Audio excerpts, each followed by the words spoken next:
साथियों नमस्कार, स्वागत है आपका अपने चैनल सक्सेस जंक्शन एक कदम सफलता की ओर में। और हम लेकर के आ गए आपके लिए एमपीपीएससी, यूपीएससी, यूपीएसआई, बैंक्स और अन्य सभी परीक्षाओं की दृष्टि से अति महत्वपूर्ण 360 डिग्री करंट अफेयर्स, यानी कि यहां पर हर एक प्रश्न के बारे में आपको डिटेल में जानकारी दी जाएगी, जिससे अगर उससे संबंधित कोई अन्य प्रश्न भी आपकी परीक्षा में देखा जाता है तो आप उसे भी बड़ी आसानी से सॉल्व कर सकते हैं। जैसा कि आपको पता है, अब करंट अफेयर का पैटर्न चेंज हो गया है। आपसे हर एक प्रश्न के बारे में डिटेल में जानकारी मांगी जाती है, तो उसी पैटर्न को बेस बना करके हम अपनी करंट अफेयर की क्लास लेकर के आ गए हैं। तो चलिए शुरुआत करते हैं आज के सेशन की। आज के सेशन में क्या क्या होने वाला है आइए आपको बताते हैं। तो देखिए आज का सेशन देखिए। तो टुडे सेशन की बात करते हैं। सबसे पहले यस्टरडे का रिवीजन कराया जाएगा, यानी कि कल हमने आपको जो करंट अफेयर कराई थी उसमें से 3 प्रश्न आपसे रैंडमली पूछे जाएंगे और आपको खुद अपने आप को ये जज करना है कि कल वाली करंट अफेयर आपको याद है या नहीं याद है। उसके बाद टुडे करंट अफेयर यानी आज की जो महत्वपूर्ण करंट अफेयर है वो यहाँ से स्टार्ट हो जाएगी विथ फोटो, विथ एनिमेशन और फुल डिटेल में जानकारी देते हुए आगे बढ़ेंगे। उसके बाद मध्य प्रदेश की करंट अफेयर, सारी मध्य प्रदेश की परीक्षाओं के लिए अति महत्वपूर्ण है, वो आपकी मध्य प्रदेश की current affair with photo, with animation के साथ में।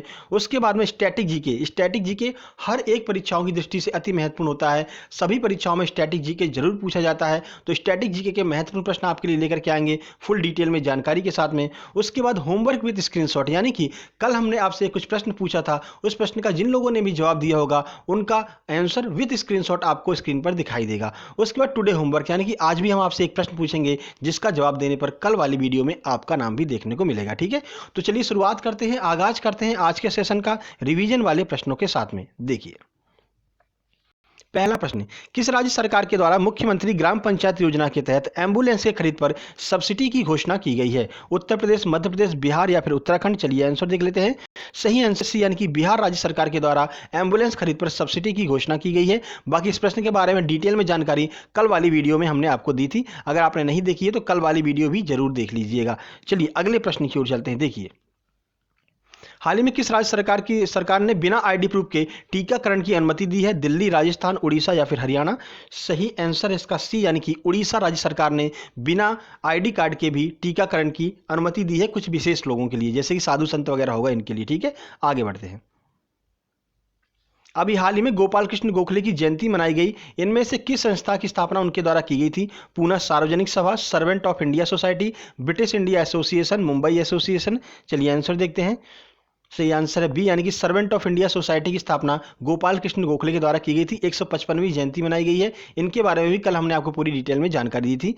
चलिए आगे बढ़ते हैं और यहां से स्टार्ट होती है अपनी आज की 15 मई टुडे करंट अफेयर, पूरी फुल डिटेल में जानकारी देते हुए आगे बढ़ेंगे। और इसी जो करंट अफेयर है इसी वीडियो से आपसे एक प्रश्न पूछा जाएगा जिसका जवाब आपको लास्ट में देना होगा, तो वीडियो को अंत तक जरूर देखें, बहुत अच्छी जानकारी मिलने वाली। साथ ही साथ में आपको बता दें, एक ऐसे इंसान के बारे में बताएंगे जिसने मात्र 24 साल की उम्र में इतना नाम कमा लिया कि अपनी 36,000 करोड़ की एक नई कंपनी खड़ी कर दी। तो कैसे किया उसने, वो सारी जानकारी आज इसी वाले वीडियो में आपको देखने को मिलने वाली। ठीक है, क्योंकि उनसे संबंधित एक करंट अफेयर का प्रश्न बनने वाला है। चलिए शुरुआत करते हैं, पहला प्रश्न देखते हैं। देखिए तो सिनाबंग पर्वत के ज्वालामुखी में 13 मई को विस्फोट हो गया, यह ज्वालामुखी कहां पर स्थित है? ऑप्शन है उत्तरी अमेरिका, ऑप्शन बी है इटली, ऑप्शन सी है इंडोनेशिया या फिर ऑप्शन नंबर डी है भारत? चलिए आंसर देख लेते हैं।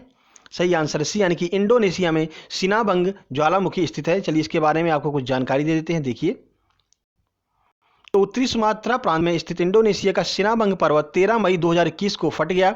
इसमें लगभग 3000 मीटर ऊंची राख एवं धुएं का गुबार निकला है। यह ज्वालामुखी 2010 से सक्रिय था। देखिए 2010 से सक्रिय था, इससे पहले 400 वर्षों तक उसमें कोई भी विस्फोट नहीं हुआ था। 400 वर्षों के बाद में 2010 में विस्फोट हुआ है और तब से यहाँ पर लगातार विस्फोट हो रहा है और अभी हाल ही में 13 मई को भी इसमें विस्फोट हुआ है। अब बाकी के जो ऑप्शन दिए हैं इनमें कौन कौन से ज्वालामुखी हैं वो देख लेते हैं। तो उत्तरी अमेरिका में माउंट मैकेंजी एक सक्रिय ज्वालामुखी है। उसके बाद इटली में स्थित माउंट एटना ज्वालामुखी में अभी हाल में 16 फरवरी 2021 को विस्फोट हुआ था, तो वो भी न्यूज़ में था, तो उसको भी याद रखिएगा कि इटली में कौन सा ज्वालामुखी है। माउंट एटना ज्वालामुखी इटली में है, विसुवियस भी आपका इटली में ही है। भारत की बात कर लेते हैं तो भारत में बैरन और नारकोंडम दो जो है ज्वालामुखी भारत में स्थित है। ठीक है, ये सारे प्रश्न आपके लिए महत्वपूर्ण बन सकते हैं। चलिए आगे बढ़ते हैं, अगले प्रश्न की ओर चलते हैं। देखिए अभी हाल ही में सीजेआई ने पत्रकारों के लिए एक आधिकारिक ऐप लॉन्च किया है, वह ऐप कौन सा है? कोविड योद्धा app, corona warriors app, indicates notes app या फिर इनमें से कोई नहीं?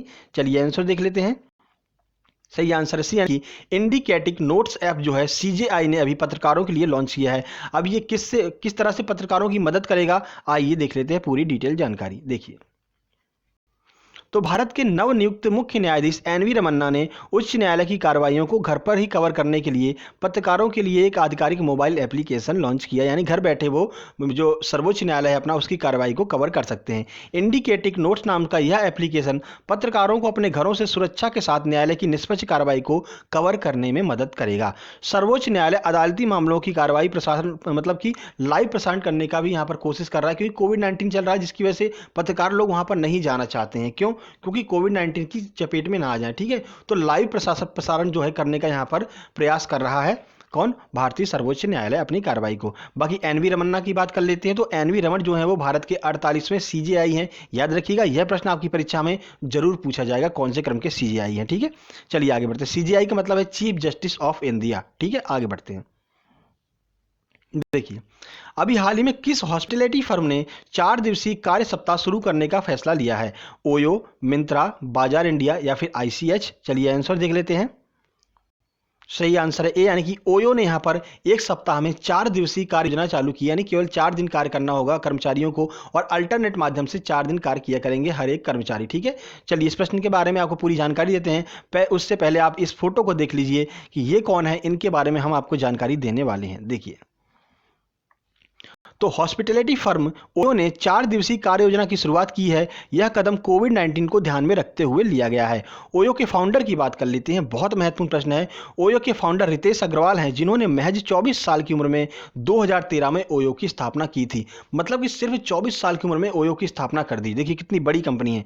रितेश अग्रवाल को रून इंडिया रिच लिस्ट ने 2018 में सबसे युवा अरबपति का खिताब भी दिया था। ठीक है, ओयो होटल्स के पास इसके प्लेटफॉर्म पर 80 देशों के 800 शहरों में लगभग 10,000 से अधिक छोटे बड़े होटल मकान का स्वामित्व है। ठीक है, तो याद रखिएगा, इनको रून रिच इंडिया लिस्ट ने जो है 2018 का सबसे युवा अरबपति का खिताब दिया है रितेश अग्रवाल को। और ओयो के फाउंडर हैं कौन? रितेश अग्रवाल। महज 24 साल की उम्र में इन्होंने 36,000 करोड़ की इतनी बड़ी कंपनी खोल दी। तो अगर आप चाहें तो क्या नहीं हो सकता है, सब कुछ कर सकते हैं आप। चलिए आगे बढ़ते हैं। देखिए, किस खिलौना निर्माता कंपनी ने कोविड-19 राहत प्रयासों का समर्थन करने के लिए $1 मिलियन भारत को दान दिया है? Reebok, Puma sport, LIGO sport या फिर नाइक स्पोर्ट? चलिए आंसर देख लेते हैं। सही आंसर है सी, यानी कि लेगो स्पोर्ट ने जो है भारत को $1 मिलियन का यहाँ पर सहायता राशि प्रदान की है। आइए देखते हैं। तो खिलौना निर्माता लोगो ग्रुप और लीगो फाउंडेशन ने भारत में कोविड-19 राहत प्रयासों का समर्थन करने के लिए $1 मिलियन दान किया है। वह दिल्ली, राजस्थान, महाराष्ट्र, पश्चिम बंगाल सबसे अधिक जोखिम वाले परिवारों और बच्चों का समर्थन करने के लिए NGO save the children India को दान करेंगे। तो एनजीओ का नाम याद रखिएगा, सेव द चिल्ड्रन इंडिया। इस एनजीओ को जो है दान करेंगे $1 मिलियन लीगो फाउंडेशन वाले। ठीक है, इस दान का उपयोग 3 से 14 वर्ष के लगभग 20,000 बच्चों के शिक्षण कार्य के लिए किया जाएगा। ठीक है, आगे बढ़ते हैं। अब देखिए, अभी हाल के दिनों में कुछ लोगों ने भारत की सहायता के लिए दान दिया है। तो दान उन लोगों ने दिया, लेकिन बही खाता आपको तैयार करना है, क्योंकि आपकी परीक्षा की दृष्टि से ये सारे प्रश्न महत्वपूर्ण बनेंगे। देखिए, कोविड-19 राहत के लिए ट्विटर ने $15 मिलियन दिया है, एसबीआई ने 71 करोड़ रुपए दिए हैं, डिज्नी और स्टार इंडिया ने 50 करोड़ रुपए दान दिए हैं। तो याद रखिएगा, महत्वपूर्ण प्रश्न यहां से बनेगा। इसीलिए हम आपसे कहते हैं कि जो वीकली करंट अफेयर आती है उसको जरूर देखा कीजिए, क्योंकि ये सारे प्रश्न आपके रिवीजन में आ जाते हैं और जो भी नए प्रश्न होते हैं उनको भी हम उसमें ऐड कर लेते हैं। तो इस बार भी रविवार को आपके लिए वीकली करंट अफेयर, एमपी की अलग से वीकली करंट अफेयर आएगी शाम को, और जो अपनी डेली करंट अफेयर होती है वो सुबह आपके 7:30 बजे ही मिल जाएगी। ठीक है, चलिए आगे बढ़ते हैं, अगले प्रश्न की ओर चलते हैं। आर्यन महोत्सव का आयोजन कहां पर किया जाता है? असम, मणिपुर, लद्दाख या फिर केरल? आइए आंसर देखते हैं।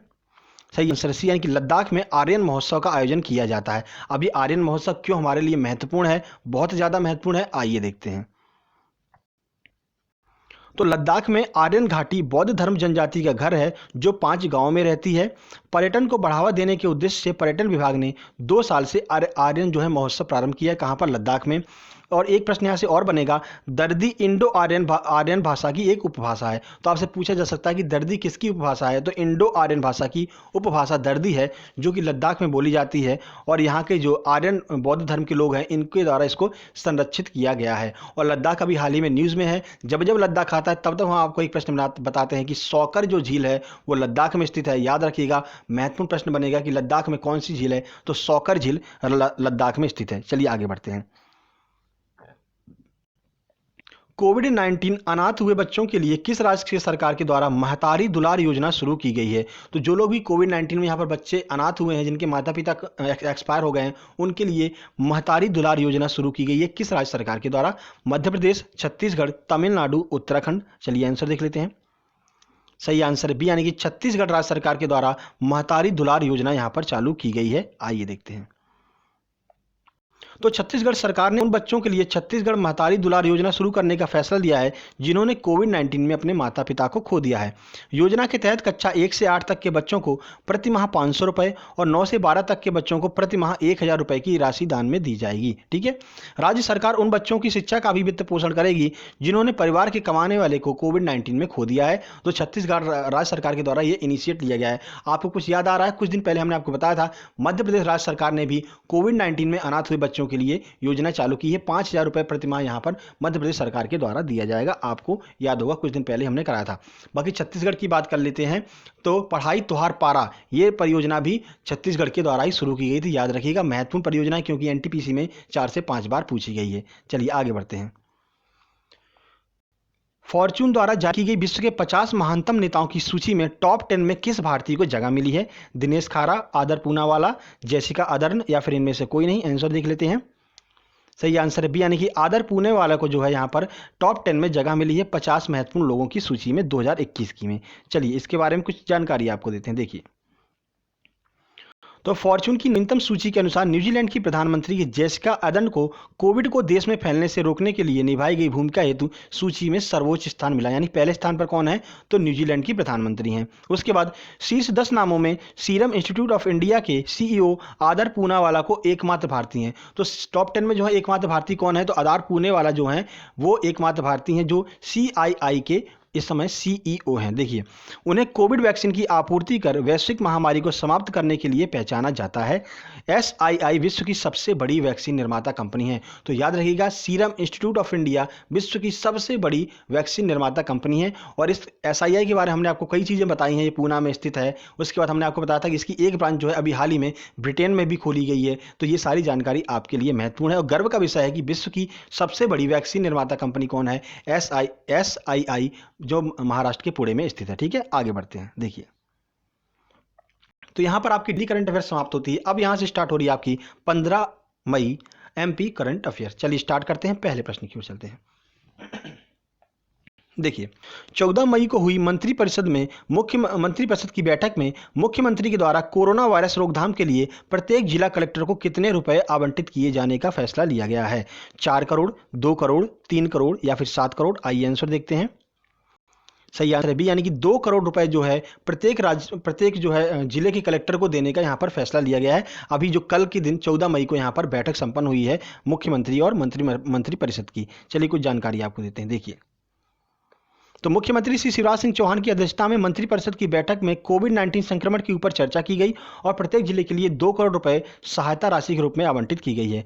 मुख्यमंत्री जी का मानना है कि मध्य प्रदेश में कोरोना अब पीक से नीचे आ रहा है। तो पीक से नीचे आ रहा है का मतलब समझ रहे हैं आप? मई में कोरोना मध्य प्रदेश में कंट्रोल हो जाएगा और जो MPPSC वाले हैं वो कमर कस लें, उनका एग्जाम 20 जून को ही होना अब लगभग तय हो चुका है। प्रत्येक जिले के कलेक्टर को यह राशि आवंटित की जाएगी। कुल मिलाकर के प्रदेश सरकार पर 104 करोड़ रुपए का आर्थिक बोझ आएगा। जैसा कि आपको पता है मध्य प्रदेश में 52 जिले हैं तो 2-2 करोड़ रुपए प्रति जिले को दिया जाएगा, तो 104 करोड़ रुपए का आर्थिक बोझ बढ़ेगा। इस राशि का उपयोग क्वारंटाइन शिविरों में भोजन एवं कपड़े सहित पुनर्वास शिविरों की व्यवस्थाएं, कर्मचारियों की सुरक्षा, साफ सफाई आदि पर व्यय किया जाएगा। इन पैसों को उन पर खर्च किया जाएगा। याद रखिएगा, 2 करोड़ रुपए जो है प्रत्येक जिले के कलेक्टर को दिए गए हैं मध्य प्रदेश सरकार के द्वारा। आगे बढ़ते हैं। देखिएगा, 14 मई 2021 को गृह मंत्री डॉक्टर नरोत्तम मिश्रा ने कहां पर निःशुल्क खाद्य सामग्री वितरित की है? मुरैना, ग्वालियर, दतिया या फिर शाजापुर? आइए आंसर देखते हैं। सही आंसर है सी यानी कि दतिया में शुक्रवार को जो अपने गृह मंत्री हैं डॉक्टर नरोत्तम मिश्रा, उन्होंने यहां पर निःशुल्क खाद्य सामग्री वितरित की है। चलिए आपको कुछ जानकारी देते हैं। देखिए, तो गृह मंत्री डॉक्टर नरोत्तम मिश्रा ने शुक्रवार को दतिया में गरीबों को निःशुल्क खाद्य सामग्री वितरित की। उन्होंने कहा, कोविड-19 के दौरान किसी भी गरीब को भूखा सोने नहीं दिया जाएगा। गरीबों को परेशान होने की जरूरत बिल्कुल नहीं है। डॉक्टर मिश्रा फिलहाल दतिया में कोविड उपचारों एवं व्यवस्था का निरीक्षण कर रहे हैं। बाकी पुलिस वालों का हौसला अफजाई करते हुए गृह मंत्री ने कहा कि कोरोना काल में पुलिस की सामाजिक छवि निखर करके सामने आई है। ठीक है, चलिए आगे बढ़ते हैं, अगले प्रश्न की ओर चलते हैं। देखिए, आनंद आधार स्वस्थ मन स्वस्थ शरीर स्वस्थ वातावरण पर ऑनलाइन वेबिनार कब आयोजित किया जाएगा? 14 मई, 15 मई, 16 मई या फिर 17 मई? आइए देखते हैं आंसर। सही आंसर बी है कि 15 मई, यानी आज के दिन इस पर जो है ऑनलाइन वेबिनार आयोजित किया जाएगा। आइए देखते हैं कुछ जानकारी। देखिए, तो पर्यटन संस्कृति एवं अध्यात्म मंत्री सुश्री उषा ठाकुर हैं। याद रखिएगा, मध्य प्रदेश की पर्यटन मंत्री कौन है? तो उषा ठाकुर हैं। उन्होंने बताया कि 15 मई को सुबह 11 बजे आनंद का आधार स्वस्थ मन स्वस्थ शरीर स्वस्थ पर्यावरण विषय पर ऑनलाइन वेबिनार का आयोजन किया जाएगा। उषा ठाकुर ने बताया कि कोरोना महामारी से भयभीत जनता के मन को सकारात्मक की ओर ले जाने के लिए इस जो वेबिनार का आयोजन किया जा रहा है। आनंदम विभाग बनाने वाला मध्य प्रदेश देश का पहला राज्य है, ये भी याद रखिएगा। हैप्पीनेस डिपार्टमेंट सबसे पहले मध्य प्रदेश सरकार के द्वारा बनाया गया था। चलिए आगे बढ़ते हैं। तो देखिए, यहां से आपका स्टैटिक जीके का संग्राम स्टार्ट होता है। स्टैटिक जीके आपकी हर एक परीक्षा में पूछी जाती है। चलिए शुरुआत करते हैं। पहला प्रश्न देखते हैं स्टैटिक जीके का। देखिए, नौरोज त्योहार मुख्यतः किस देश में मनाया जाता है? भारत, पाकिस्तान, ईरान या फिर अफ्रीका? चलिए आंसर देख लेते हैं। तो सही आंसर है सी, यानी कि ईरान में नौरोज त्योहार मनाया जाता है। आइए कुछ जानकारी आपको देते हैं। देखिए, तो नवरोज त्यौहार मुख्यतः ईरान में मनाया जाता है। इस त्यौहार को ईरानी नव वर्ष के रूप में मनाते हैं। यह मुख्यतः प्रकृति प्रेम का उत्सव होता है। तो याद रखना आपको, ईरान में जो है नव वर्ष किस रूप में मनाया जाता है? तो नवरोज के रूप में ईरान में नव वर्ष मनाया जाता है। ठीक है, न्यू ईयर जो है वो नवरोज के नाम से मनाया जाता है ईरान में। चलिए आगे बढ़ते हैं। दूध सागर झरना किस राज्य में स्थित है? गोवा, मेघालय, मध्य प्रदेश या फिर केरल? चलिए आंसर देख लेते हैं। सही आंसर इसका ए, यानी कि गोवा में दूध सागर झरना स्थित है। याद रखिएगा, मध्य प्रदेश को लेकर के कंफ्यूज नहीं होना है। दूध सागर जो है वो गोवा में स्थित है, बाकी दुग्ध धारा जो है वो मध्य प्रदेश में स्थित है। ठीक है, चलिए आगे बढ़ते हैं, आंसर देखते हैं इसका। देखिए, दूध सागर झरना गोवा में स्थित है। यह गोवा और कर्नाटक की सीमा रेखा का विभाजन भी करता है। याद रखिएगा, गोवा और कर्नाटक की सीमा रेखा को कौन विभाजित करता है? तो दूध सागर झरना सीमा रेखा को विभाजित करता है। इसकी ऊंचाई 310 मीटर है और यह गोवा की राजधानी पणजी से 45 किलोमीटर की दूरी पर स्थित है। अब आपके मन में ये हो रहा होगा कि हम एक बार दूध सागर झरना को देख तो लें कैसा है, तो आइए दिखा भी देते हैं आपको। तो ये है दूध सागर झरना जो गोवा में स्थित है। ठीक है, चलिए आगे बढ़ते हैं। प्रसिद्ध सौर मंदिर किस राज्य में स्थित है? ऑप्शन ए है महाराष्ट्र, ऑप्शन बी है उड़ीसा, ऑप्शन सी है तमिलनाडु, ऑप्शन डी है असम। चलिए आंसर देखते हैं सौर मंदिर के बारे में। सही आंसर सी, यानी कि तमिलनाडु में प्रसिद्ध सौर मंदिर स्थित है। अब इसको किसने बनवाया, कब बनवाया, वो भी जानकारी आपको दे देते हैं। देखिए, तो प्रसिद्ध सौर मंदिर तमिलनाडु के महाबलीपुरम में स्थित है। इसका निर्माण 8वीं शताब्दी में पल्लव वंश के राजाओं के द्वारा कराया गया था। उन्होंने महाबलीपुरम को अपनी राजधानी बनाई थी। ठीक है, महाबलीपुरम को मामल्लपुरम भी कहते हैं, तो कंफ्यूज नहीं होना है। सौर मंदिर तमिलनाडु के मामल्लपुरम या फिर महाबलीपुरम में स्थित है। इसका निर्माण पल्लव वंश के राजाओं के द्वारा करवाया गया था। ठीक है, चलिए आगे बढ़ते हैं। तो यहाँ पर आपका करंट अफेयर आज का सेशन खत्म होता है। कल के प्रश्न का उत्तर बात कर लेते हैं। तो कल हमने आपसे पूछा था बांधवगढ़ राष्ट्रीय उद्यान कहाँ पर स्थित है? तो मध्य प्रदेश के उमरिया जिले में बांधवगढ़ राष्ट्रीय उद्यान स्थित है। किस किसने जानकारी दी है, आइए देख लेते हैं। तो सबसे पहले सब्जेक्ट स्टडी ने कहा है वेरी नाइस, तो थैंक यू, बहुत बहुत धन्यवाद, आपने कमेंट किया। उसके बाद शैलन चौधरी ने बहुत अच्छी यहाँ पर जानकारी दी है। आमिर खान ने बहुत अच्छी जानकारी दी है। लुभना खान ने बिल्कुल सही जानकारी दी है। साक्षी द्विवेदी ने बताया है। हरीश बाबू ने यहाँ पर अच्छी जानकारी दी है और जितेंद्र भारद्वाज ने पूरी जानकारी दी है। शिल्पा वानखेड़े ने पूरी जानकारी दी है। सचिन पारासर ने सही जानकारी दी है। रूपाली चौहान ने यहाँ पर पूरी जानकारी दी है। संगीता धुड़वे ने बहुत सही बताया है। रॉकिंग शुक्ला ने सही बताया है। पीके शुक्ला ने सही बताया है। देव शर्मा ने यहाँ पर बहुत अच्छी जानकारी दी है। 32 पहाड़ियों से घिरा 449 वर्ग किलोमीटर, पूरी जानकारी यहाँ पर दी है। प्रीति बंसीवाल ने बहुत अच्छी जानकारी दी है, कब इसकी स्थापना की गई थी उन्होंने बताया है। और प्रकाश साहू ने बहुत अच्छी जानकारी दी है। आप लोगों का बहुत बहुत धन्यवाद, आप लोगों ने कमेंट किया जिससे हमें भी अच्छा लगता है और हम आपके लिए कुछ नया प्रयास करने का यहाँ पर नई कोशिश करते हैं, कुछ नया आपके लिए लेकर के आने का। ठीक है, तो चलिए आज के प्रश्न की बात कर लेते हैं। और देखिए, हर एक कमेंट को आपको अच्छे से पढ़ना है, क्योंकि जो भी जैसे कि 10 लोग हैं तो सबके पास अलग अलग जानकारी है और वो एक प्लेटफॉर्म पर आपको देते हैं, तो आपके पास में भी नई जानकारियों का पिटारा बन जाता है। तो आपको ये सारे कमेंट एक बार पढ़ लेने हैं। ठीक है, चलिए आगे बढ़ते हैं। आज के प्रश्न की बात करते हैं। तो भारत के मुख्य न्यायाधीश को शपथ कौन दिलाता है? देखिए, अभी हमने आपसे मुख्य न्यायाधीश के वाले प्रश्न पूछा था, मतलब कि सीजेआई ने कौन सा यहाँ पर ऐप लॉन्च किया है, तो वहीं से एक प्रश्न आपके सामने निकल के आया है कि भारत के मुख्य न्यायाधीश को शपथ कौन दिलाता है। तो अभी जो हाल ही में 48वें सीजेआई बने हैं NG रमन्ना, उनको शपथ किसने दिलाई होगी? अगर आप गूगल से भी सर्च करके यहाँ पर कमेंट कर सकते हैं कि भारत के CJI को, मुख्य न्यायाधीश को, शपथ कौन दिलाता है। ठीक है, बाकी आगे बताते हैं आपको। तो देखिए, हम रोज 12:30 बजे MPPSC वालों के लिए प्रैक्टिस सेट लेकर के आते हैं। कल हम कंप्यूटर का प्रैक्टिस सेट लेकर के आए थे। ठीक है, उससे पहले हम आपके लिए भूगोल, ज्योग्राफी का प्रैक्टिस सेट लेकर के आए थे, और आज भी हम आपके लिए प्रैक्टिस सेट लेकर के आने वाले हैं। तो हर एक यूनिट की प्रैक्टिस सेट आपको हमारे चैनल सक्सेस जंक्शन पर देखने को मिल जाती है। ये वीडियो आपको पसंद आए तो वीडियो को लाइक कीजिए, दोस्तों के पास शेयर कीजिए, चैनल को सब्सक्राइब करके नोटिफिकेशन बेल जरूर दबा लीजिए, क्योंकि डेली हम आपके लिए ऐसी ही वीडियो और प्रैक्टिस सेट लेकर के आते हैं। तो जल्दी मिलते हैं 12:30 बजे वाली वीडियो में। तब तक के लिए नमस्कार, धन्यवाद।